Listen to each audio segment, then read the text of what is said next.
Web Créateur, épisode 69, yahey!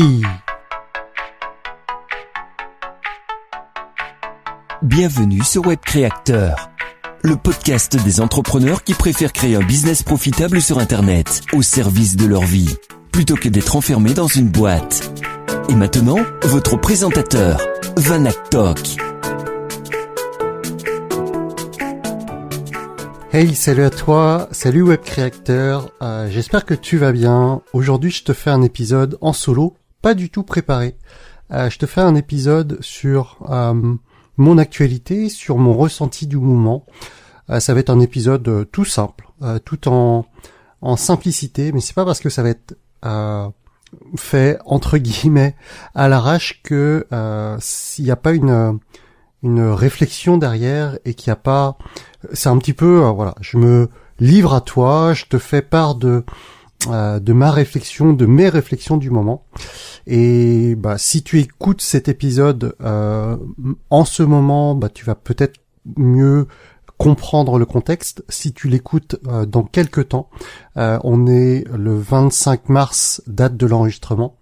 On est en pleine période de confinement suite au coronavirus et aux instructions qui sont proposées pour éviter de faire propager ce virus.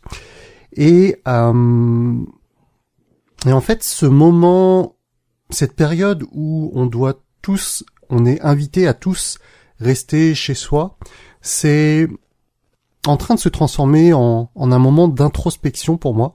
Et c'est rigolo parce que il y a un peu plus de 4 ans, donc la chaîne YouTube Prendre sa vie en main a fêté ses 4 ans il y a pas très longtemps là. Et j'ai l'impression que ce mois de mars ou fin février, début mars, c'est souvent une période pour moi où il y a pas mal de choses qui sont remises en question, il y a pas mal de choses qui se lancent. Et si je reviens un an en arrière, en 2019, c'est le moment où j'ai lancé mon programme Transfopreneur. Donc aujourd'hui, j'accompagne un peu plus d'une dizaine de personnes dans la création de leur business en ligne / l'amélioration, l'optimisation de leur business en ligne. Et donc j'ai un petit renouvellement qui se fait en ce moment-là, à ce moment précis là. Et en fait, je me rends compte que ce que j'enseigne à mes clients, je ne l'applique parfois pas moi-même. Ça rejoint un peu la fameuse phrase du cordonnier. Ce sont les cordonniers les moins bien chaussés. Mais je me rends compte que, je crois que je vous l'avais partagé il y a quelques épisodes, que mon business était un peu le bazar en ce moment. Et que là, j'ai besoin de simplifier les choses. J'ai besoin de faire un petit peu, de faciliter les choses. Là, aujourd'hui, c'est devenu une machine entre Prendre sa vie en main, Web Créateur, Transfopreneur, les différents programmes que j'ai. Et heureusement que je suis aidé de mon assistante Natacha pour avancer dans tout ça. Mais c'est vrai que c'est devenu un beau bazar. Donc je vais simplifier les choses. Je connais pas encore l'avenir précis de ce podcast. Ce podcast, je l'ai lancé à un moment donné dans ma vie où j'avais cette réflexion de vouloir devenir plus à l'aise à l'oral. J'avais ce besoin d'être d'être plus éloquent. Je pense que c'est le bon mot. D'être moins dans l'hésitation quand je parle. Et je me rends compte qu'il y a quelques temps, je me rends compte qu'avant, je parlais très très vite parce que je me laissais pas le temps de réfléchir. Et en parlant très très vite, le discours est pas forcément plus compréhensible pour les différentes personnes. Et aujourd'hui, j'ai appris au travers de ce podcast, au travers des différents échanges, au travers des différentes interviews, à poser ma voix, à poser mon discours. Et finalement, on peut toujours s'améliorer, je suis pas excellent, mais je suis largement meilleur qu'au tout début du podcast au niveau oral. J'ai pu le constater lorsque j'ai fait mes prises de parole en public ces derniers temps. J'ai pu le constater quand j'ai réalisé mon séminaire fin janvier 2020. Donc c'est sûr, il y a encore plein de choses qui sont perfectibles, mais finalement l'objectif du podcast, il est entre guillemets réalisé. Et la chaîne YouTube, elle a été créée à un moment dans ma vie où j'étais extrêmement timide, où j'avais peur du regard des autres, j'avais peur de ce qu'allaient penser les gens au moment où ils allaient comprendre que c'était moi derrière ces vidéos. Et c'est pareil, aujourd'hui, ça a encore du sens pour moi de maintenir l'état d'esprit de la chaîne, de continuer à avoir ces animations, mais finalement, parce que j'ai fait des interviews filmées, parce que j'ai fait plein de zooms avec mes clients, j'ai plus peur de ce regard des autres. Et aujourd'hui, j'accepte, et je t'invite, toi aussi, si tu es infopreneur, je t'invite à accepter le plus rapidement possible ton image, je t'invite à accepter le plus rapidement possible tes imperfections, parce que c'est au travers de tes imperfections, c'est au travers de ta vulnérabilité, c'est au travers de tes émotions que tu vas grandir, que ton discours va attirer des gens et va aussi, par la même occasion, repousser des gens. Ton discours, ta façon d'être, ta façon de parler, toi, tout simplement, tu vas être polarisant de manière naturelle lorsque tu vas commencer à accepter tout ça, à accepter tes imperfections. Et cet exercice-là que je suis en train de faire devant mon micro, tout seul, il est super intéressant parce que c'est un exercice qui me paraissait il y a quelques mois, hyper challengeant. Et aujourd'hui, je l'accepte. Je sais que ce podcast sera pas parfait au niveau grammatical, au niveau linguistique. Je vais peut-être faire des fautes de français. Mais je me dis que c'est pas grave, et l'essentiel, il est pas dans la perfection, l'essentiel, il est dans le cheminement. L'objectif d'un objectif, c'est pas forcément d'être réalisé, mais c'est de se réaliser. C'est une phrase que je répète souvent, que mes clients entendent très très régulièrement, mais c'est une phrase qui a beaucoup de sens pour moi. Et là, moi, mon objectif aujourd'hui, c'est de plus partir dans tous les sens. Là, l'objectif principal maintenant, c'est de faire connaître Transfopreneur. Aujourd'hui, les clients de Transfopreneur sont quasi exclusivement des personnes que j'ai soit rencontrées en vrai, soit des personnes qui sont auditeurs de ce podcast. Et finalement, les auditeurs de ce podcast par rapport à la communauté que je peux toucher, elle est très faible. Je sais pas, j'ai pas regardé les chiffres récemment, mais il y a peut-être entre 500 et 1000 personnes qui écoutent ce podcast de manière hebdomadaire versus les 250 000 personnes qui sont abonnées à ma chaîne YouTube. Alors, quand je sors une vidéo, il y a évidemment pas 250 000 personnes qui regardent la nouvelle vidéo, mais en fait, je me prive moi-même d'un effet de levier hyper important en compartimentant trop mon business. Ça veut dire quoi, compartimenter mon business? Ça veut dire que j'ai ma chaîne YouTube accès Dev Perso, j'ai mon podcast accès Infoprenariat, j'ai plein de choses que je n'exploite pas parce que à un moment donné dans mon parcours d'entrepreneur, ça avait du sens de tout compartimenter. Parce que ça avait du sens d'avoir les animations d'un côté, ça avait du sens les animations scriptées, donc toutes mes vidéos étaient scriptées, mais ce qui fait que parce que c'était scripté, je n'évoluais pas, je grandissais pas, je progressais pas au niveau oral, et le fait de compartimenter tout ce qui est intervention orale sans réelle préparation, sans scripter mes mots dans le podcast, ça avait du sens pour moi, justement, comme je vous l'ai dit tout à l'heure, pour améliorer mon niveau oral, mon éloquence. Je me rends compte là, en regardant mon enregistrement, que je suis un peu près du micro. Donc voilà, j'espère que je vous ai pas trop cassé les oreilles et je vais me reculer un petit peu. Donc voilà, à un moment donné dans mon parcours, business, ça avait du sens de tout compartimenter. Aujourd'hui, ça en a moins. Donc, je suis dans la réflexion de fusionner un peu tout ça. Je suis dans la réflexion de, sur ma chaîne YouTube, commencer à parler plus d'infoprenariat avec un objectif long terme de prendre sa vie en main, de plus en plus axé sur la liberté financière. C'est quelque chose sur lequel j'avais commencé très tôt en résumant Père riche, Père pauvre. J'avais parlé sur pas mal de vidéos d'argent, mais encore une fois, je me limitais et dans mon développement personnel, d'une manière générale, j'avais besoin d'autre chose que juste l'argent. Et j'avais besoin de grandir sur d'autres aspects, et c'est pour ça que la chaîne YouTube, en fait, finalement, sur les résumés de livres, les choix de mes livres que j'ai résumés, sur mes réflexions, tout ça, c'était vraiment le reflet de ce que moi, je mettais en application dans ma vie. C'était le reflet de ma transformation, finalement, durant ces dernières années. Mais au final, aujourd'hui, je me rends compte que l'argent, c'est un frein pour beaucoup de personnes. Et je sais plus si je te l'ai partagé il y a quelques semaines. J'étais à un séminaire à Stockholm qui s'appelle Millionaire Mind Intensive. C'est un séminaire qui a été créé par T. Harv Eker. T. Harv Eker, c'est l'auteur du livre Les secrets d'un esprit millionnaire en français.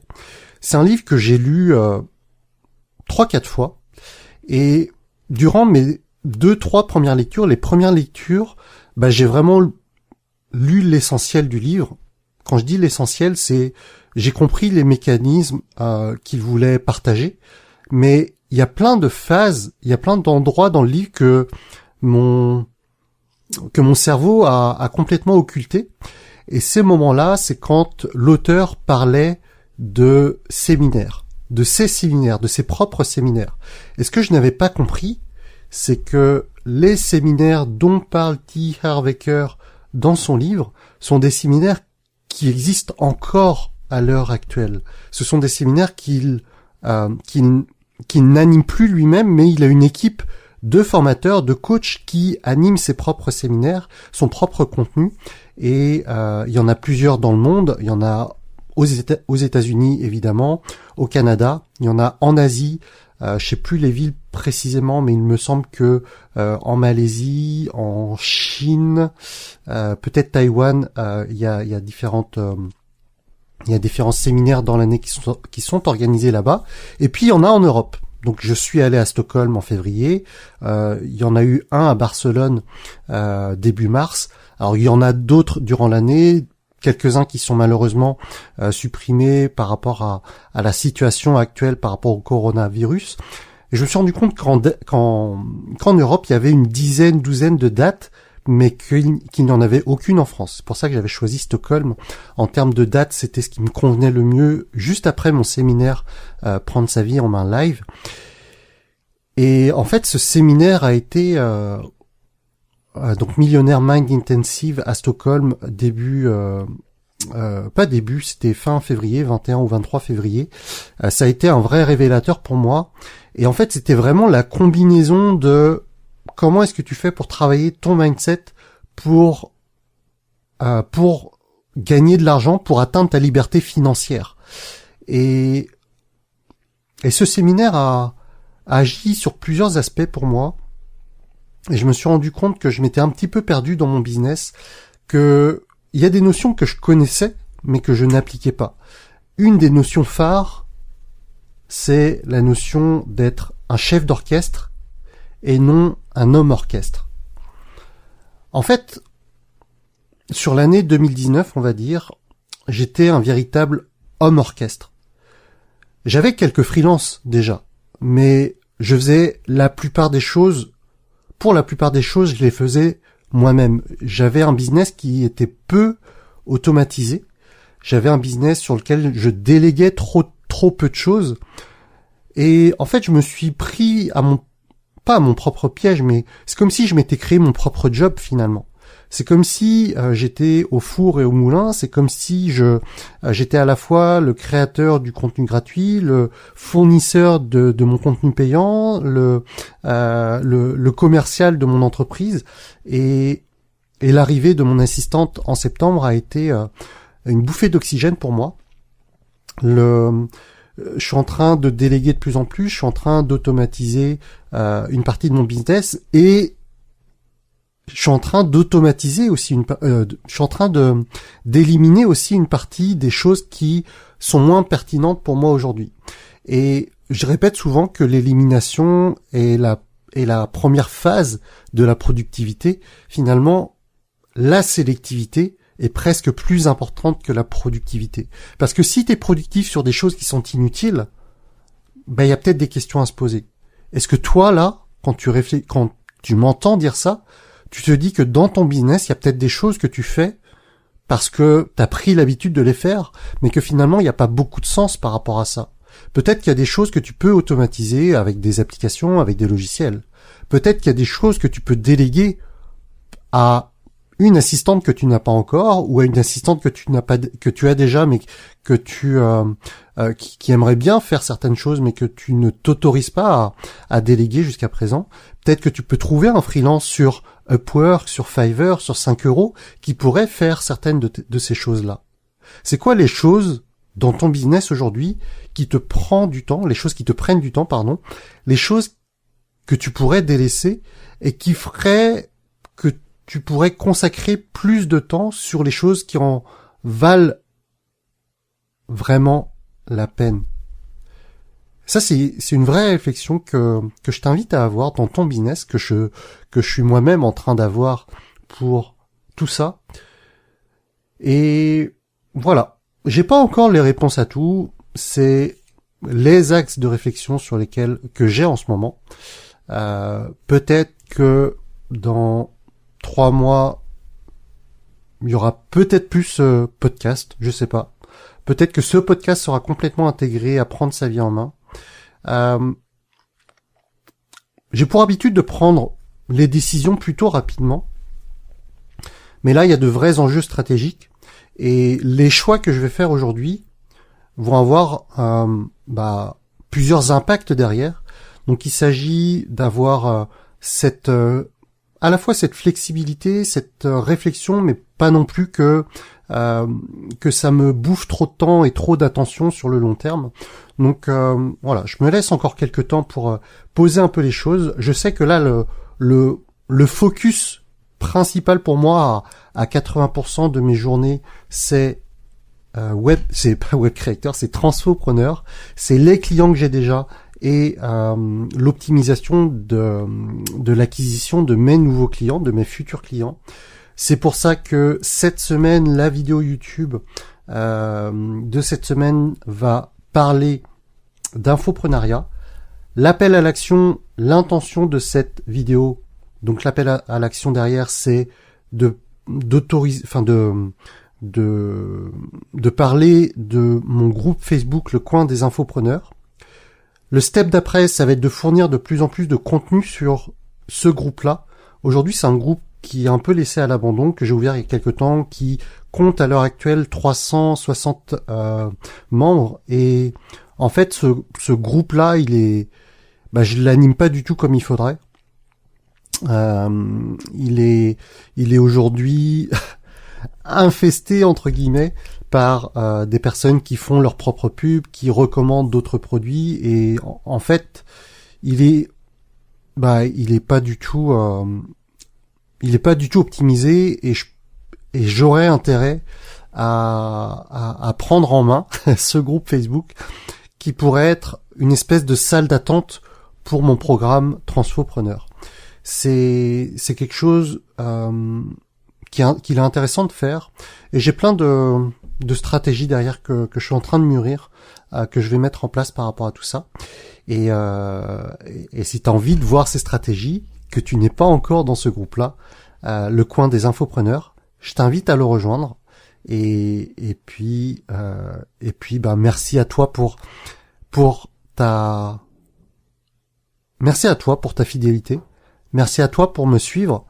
Merci à toi de me suivre. Merci à toi pour les différents échanges qu'on peut avoir. Et puis, je te dis à très vite. Probablement la semaine prochaine. Sinon dans 2 semaines, je sais pas. Mais en tout cas, prends ce temps. Profite de ce moment un peu particulier si t'es en France. Profite de ce moment de confinement pour prendre des moments pour toi, pour réfléchir à toi, pour réfléchir à ton business derrière. Et puis moi, je te dis à la semaine prochaine. D'ici là, prends soin de toi. Reste bien chez toi un maximum. Évite les contacts parce que plus on va jouer le jeu, plus cette période de confinement va s'arrêter vite. Et là, j'ai entendu des rumeurs par rapport à une date du 4 mai. Donc, a priori, c'est la fin des vacances. Je suis un peu perdu dans les dates, mais c'est la fin de la dernière zone en France pour les vacances de Pâques. Et c'est pour ça que le retour à la normale pourrait se faire à peu près vers là, si ça évolue correctement. Mais au moment de l'enregistrement, ça veut dire 4 mai, ça veut dire à peu près 6 semaines, là, je crois. Donc, il peut y en avoir de la réflexion pendant toute cette période. Voilà, je te dis à très bientôt, prends soin de toi, et puis au plaisir d'échanger. Salut! Merci d'avoir écouté ce podcast. Retrouvez toutes les informations complémentaires sur webcreateur.com.